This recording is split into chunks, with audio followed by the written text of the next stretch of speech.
Bienvenue dans le chapitre 12 du cours de convergence, intégration et probabilité. Il s'agit du dernier chapitre de ce cours. Alors, dans ce dernier chapitre, nous allons parler d'introduction au processus aléatoire et nous allons commencer par un rappel du chapitre 6. Je m'étais donné un espace probabilisé oméga fp et deux événements, A et B ayant une mesure non nulle, donc strictement positive.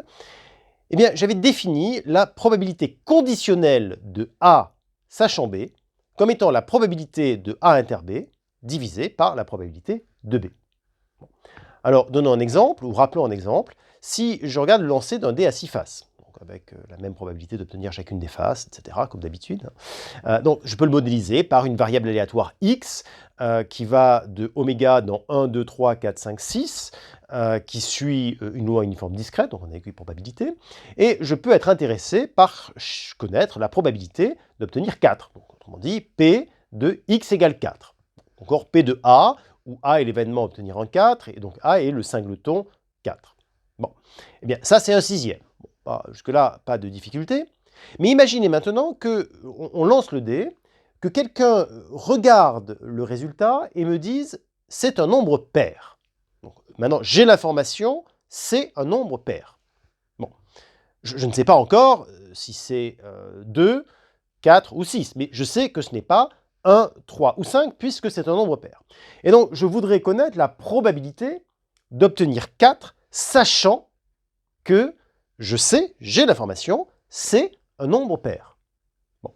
Alors, qu'est-ce qu'on fait? On calcule avec la probabilité conditionnelle. Donc, c'est ce qu'on avait expliqué dans le chapitre 6, et je vous renvoie d'ailleurs sur ce chapitre 6 pour revoir les éléments concernant la probabilité conditionnelle si vous les avez oubliés.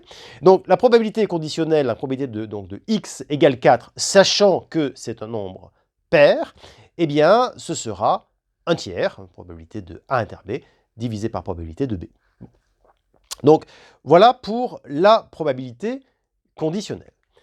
Alors, à ce stade, on pourrait être intéressé par le fait de calculer l'espérance de la variable aléatoire x. Alors ça, c'est des choses qu'on a fait, qu'on a beaucoup fait même, hein, puisque vous connaissez bien les moments, vous connaissez bien l'espérance. Donc, comment est-ce qu'on fait pour calculer l'espérance de la variable aléatoire x? On fait l'intégrale de x contre la mesure p sur oméga, donc ça revient à faire 1 fois un sixième, hein, donc les différentes valeurs que prend la variable aléatoire, multipliées par la probabilité, donc 1 fois un sixième, plus 2 fois un sixième, plus etc., plus 6 fois un sixième. Voilà, donc j'obtiens un résultat qui est l'espérance de la variable aléatoire. Et nous avons vu au dernier chapitre que si je fais la loi des grands nombres, hein, donc si je regarde en moyenne, donc je somme à chaque fois que je fais le lancer de dé, et puis je divise par le nombre de fois où j'ai lancé le dé, eh bien la loi des grands nombres me dit que cette somme, hein, donc divisée par n, cette moyenne, va tendre vers l'espérance. Mais je pourrais aussi me poser la question suivante, c'est quelle est l'espérance si à chaque fois, on sait déjà que le résultat est pair? Voilà, donc autrement dit, si le résultat est impair, bon, ben, on ne tient pas compte de cette expérience, ou simplement on la compte pas dans le calcul. Bon. Est-ce que l'on pourrait définir une espérance de x conditionnellement à l'événement B? Et plus généralement, est-ce que l'on pourrait définir x conditionnellement à une sous-tribu? Autrement dit, est-ce que je peux créer une nouvelle variable aléatoire, mais donc qui va être simplement mesurable sur cette sous-tribu, hein, donc la variable aléatoire, au lieu d'être mesurable partout, elle va être mesurable sur moins d'ensemble. Voilà. Est-ce qu'on peut faire ça? Alors, la réponse, ça va être oui, on va pouvoir faire ça, et ça va s'appeler justement l'espérance conditionnelle. Donc en fait, ce qu'on cherche à faire, c'est trouver une nouvelle variable aléatoire y qui va être mesurable sur la sous-tribu, et puis qui va être aussi près de x que possible. Hein, donc ça, il va falloir donner un sens à ça.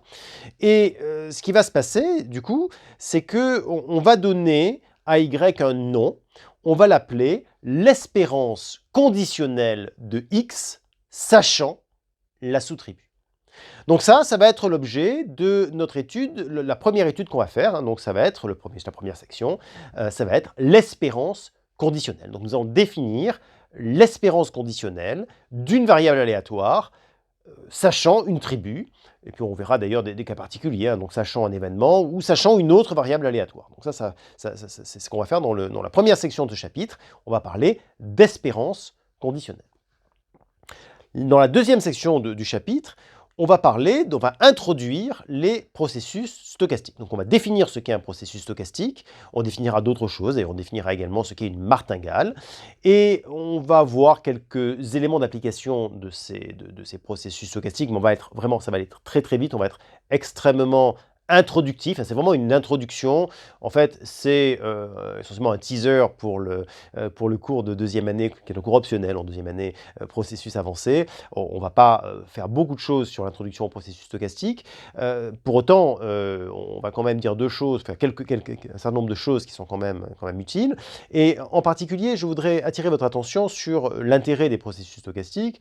Alors, dans différentes disciplines, hein, en physique par exemple, c'est à travers les processus stochastiques, et ce qui ne s'appelait pas encore le mouvement brownien, mais qui a pris ce nom plus tard, que Albert Einstein a démontré en 1905 l'existence des atomes. Donc c'est des choses assez utiles, les processus stochastiques. On les utilise également quotidiennement sur les marchés financiers. En finance, c'est quelque chose qui est extrêmement utile. On considère d'ailleurs que souvent que les cours sont des marches aléatoires. Donc il y a un certain nombre de disciplines qui utilisent ces processus stochastiques.